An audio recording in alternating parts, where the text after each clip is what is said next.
here I am, all purple-haired and bushy-tailed this morning. Today, it's about 8:40 or so, and I am lying here enjoying this nice warm bathtub. I'm going to, I need to take my mom to the oral surgeon today because she's got some teeth that have to be removed. The chemo and probably years and years of smoking have caused her teeth to begin to deteriorate a little bit. She's 82 and she still has her own teeth, so she probably is not going to lose them all. But you know, we get old and our bodies fall apart. Anyway, so that's what I'm doing today. But I wanted to take a little bit of time to bathtub vlog before I go down the hill. I'm up the hill at my own home, obviously, because I'm in my own bathroom. And I wanted to talk about the idea of selfish kindness. This has been on my mind for the past few days, and I kept wanting to make a video about it and been busy and haven't done it. But I've noticed that, at least in my circles of places I go, people I see, people I know, kindness is in short supply.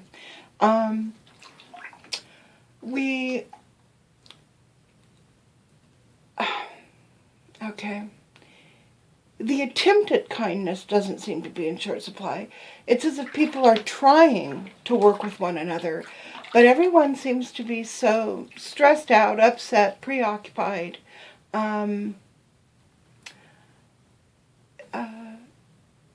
just generally unable to meet that kindness high water mark. And so it's been causing me to think about the nature of kindness and why we're kind to one another in the first place. And I was startled to realize that the reason I'm kind to people is generally a self, I'm not going to say selfish necessarily, but it's a self-motivated reason. And here's what I mean. I'm going to give you some examples.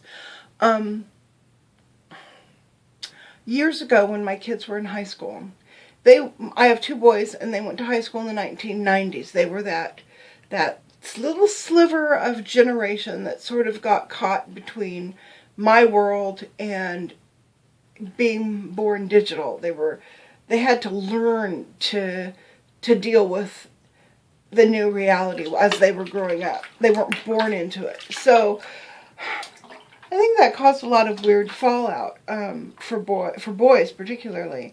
But mine were, it's like they had like the 1970s sort of vibe, and yet, you know, they were living in an era where they were supposed to be, you know, new millennial. Anyway, a lot of the kids that my boys knew were just disturbed in one way or another. They were kind of lost. They all came from, you know, relatively solid, you know, middle class solid. I'm not exactly sure what that means anymore, but let's put it this way. They all lived in houses. One or both parents worked. They had, you know, money for rollerblades and Nikes and, you know, enough food and fun and transportation, and, you know, they would ski in the winter or they would, you know, boat in the summer. I mean, they had relatively well-to-do little lives, and so it wasn't a money issue.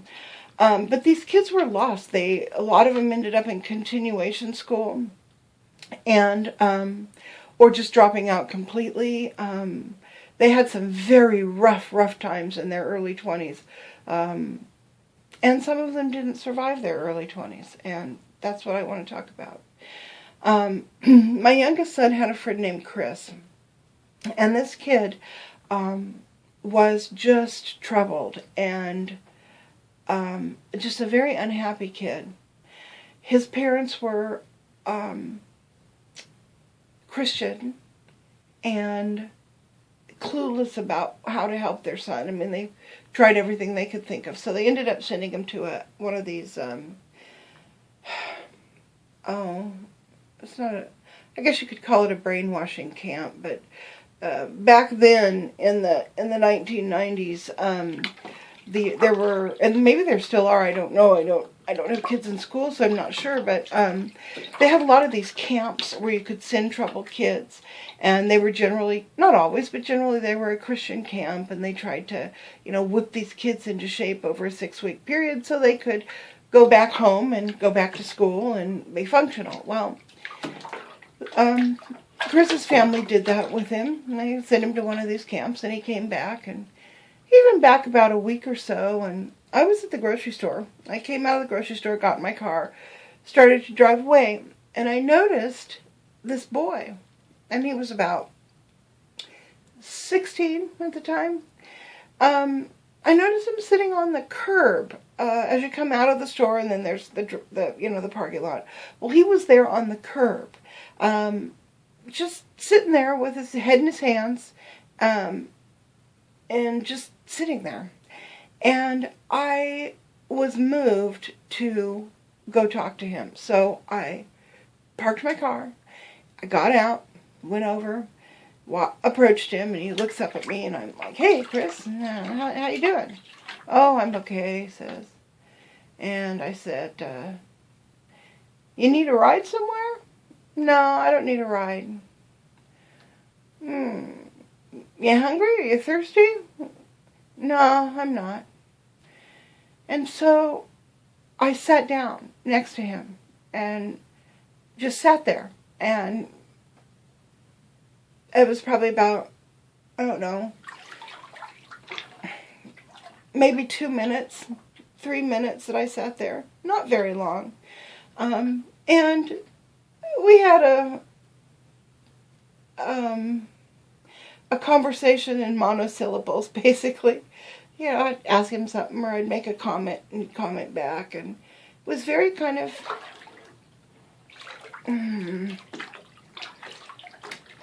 hard to explain the mood. It was disconnected but relaxed at the same time. I almost felt like he wasn't my kid's friend and I wasn't the mom. We were just two people sitting on the curb trying to figure it out. That's what it felt like. Even though those weren't the words that were coming out of our mouths. So, after a few minutes, I got up and I said, "Are you sure you don't want to ride?" "No, I'm fine."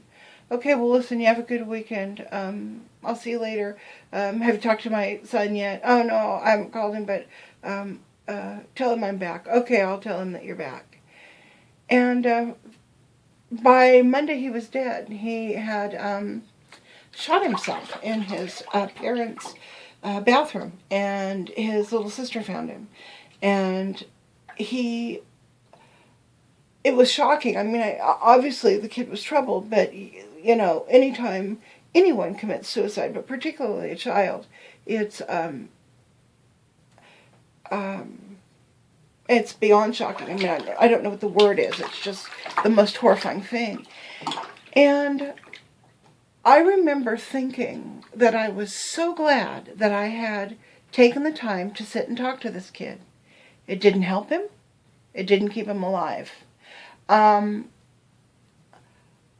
it really did was give me an opportunity to reach out to somebody else that I knew was obviously not having a good day, and just sort of exercise my own humanity, if that makes any sense. There wasn't a payoff, except for, on my side, was where the payoff was, because I knew that I had done the right thing, and it affected me so profoundly that I started looking for opportunities to do that. Even to this day, I look for opportunities to do that. There's been a lot of times where I've been able to do a kindness that probably didn't help the person, but it helped me feel more human or more properly human. And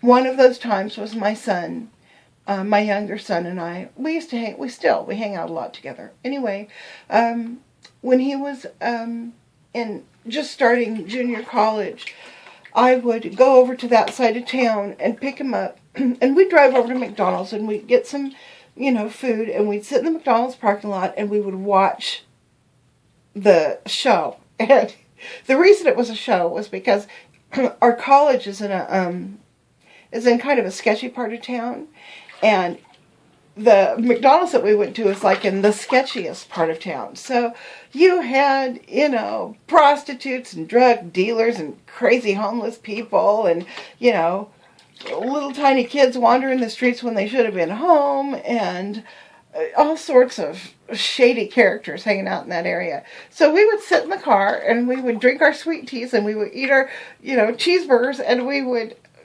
watch the show, essentially. Well, one evening we were sitting there, and it was a rainy, actually it was an afternoon. It was a rainy afternoon, and there was this homeless girl. She was sitting on the curb, and she had laid out her sleeping bag, and she had her stuff. She was kind of up on the grass between the street and the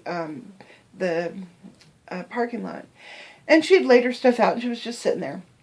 Well, it really started to rain, and she had this, fabric sleeping bag and all this cardboard junk, and she's trying to, get it all together and shove it into her shopping cart, and she kind of did, and then she crossed the road, and it's really pouring down, and she went over to stand underneath one of the,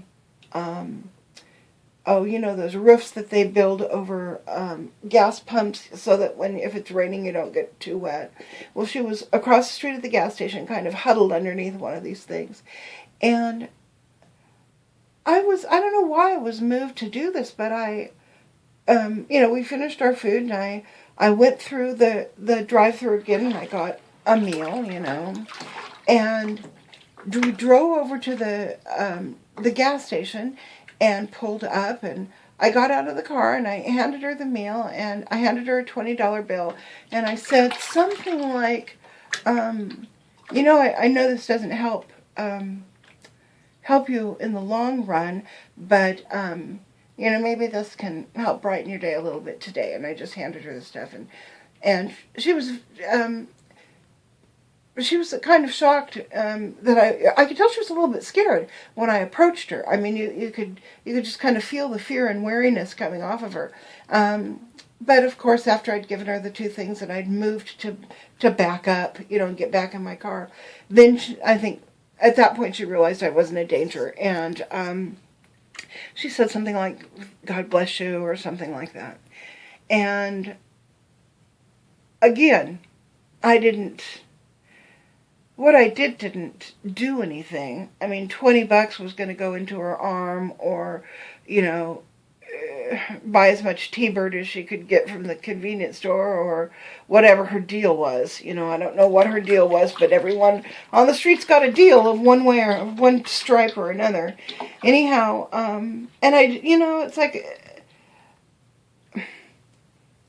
it just gave her a little comfort for a short amount of time. And that didn't help her particularly, but it helped me. Again, I felt like, yeah, I'm doing something valuable for myself as a human. And there's many, many other examples I could give you, but those were the two that stand out in my mind. Okay, so how that relates to my YouTube peeps and life right now is... outside of haters and trolls, which we all know are unkind, professionally. I mean, that's what they do. And, boy, you guys are doing a good job at it, too. Bravo. Be as unkind as you possibly can be. Anyway, outside of those morons, there's the rest of us. Trying to be friends, trying to hang out, trying to feel better, trying to pass the time away, trying to be entertained, trying to entertain others, all that. Just us guys, us YouTube people. And I think being kind to each other is something that we should remember. Not just loving each other with love mail and telling one another how great we think their personalities, their videos are, but there are. In fact, this could be all of us at any given time, but right now there are people in these different communities that I hang out in who are, they're not quite, they have issues, and their issues come out in their videos, and it can make their videos tedious or difficult to listen to sometimes. It can make, they can be irritating, that sort of thing. They can seem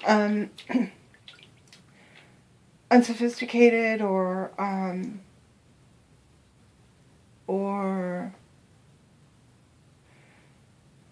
just a little off somehow. And we can all be that way at one time or another. I know I can be. I probably am right now because I'm tired and I'm not stringing my words together really well this morning. But I think when we see that happening with somebody that was in our circle, I think maybe we should think kindness before we think unsubscribing. And kindness can sometimes just be pointing somebody, pointing their mind in a new direction. It can be, messaging them and saying, hey, you know what, I noticed in your last video that you seem stressed out over blah, blah, and it was hard to listen to. Do you want to talk about it? Or sometimes kindness is waiting for whatever that person is spinning for whatever reason they're spinning, giving them some time to spin, waiting for it to be over, and then giving them space to kind of trip. Sometimes you realize that you've subscribed to someone or you're spending time with someone who really doesn't have, I'm not going to say doesn't have a lot of redeeming value, because everybody does, even, well, maybe not Jeffrey Dahmer, but I think everybody besides Jeffrey Dahmer has some sort of redeeming value. But some people, you have to walk away from. So if you're going to walk away from someone, try to do it kindly, quietly, and without yapping on about how difficult these people are.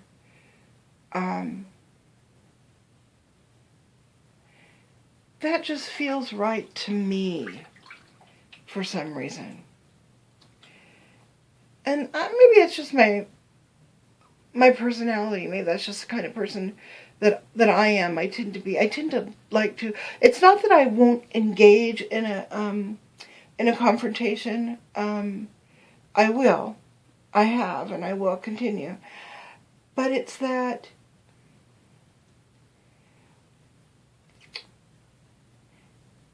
for me to function happily in life, I need to set the plane down as bump-free as possible and disembark, leaving the least mess that I can possibly leave, the smallest mess. And I mean, when you leave somebody, there's always somewhat of a mess left behind. So yeah, kindness isn't always about the other guy. It's often about us and how we see ourselves and how we want to continue to see ourselves. And maybe that's self-deception, I don't know. But it just feels right to me. So yeah. So on that note, I'm going to finish my bath, and I'm going to go take my mother to get some teeth pulled out. And I will talk to all you people later. Bye.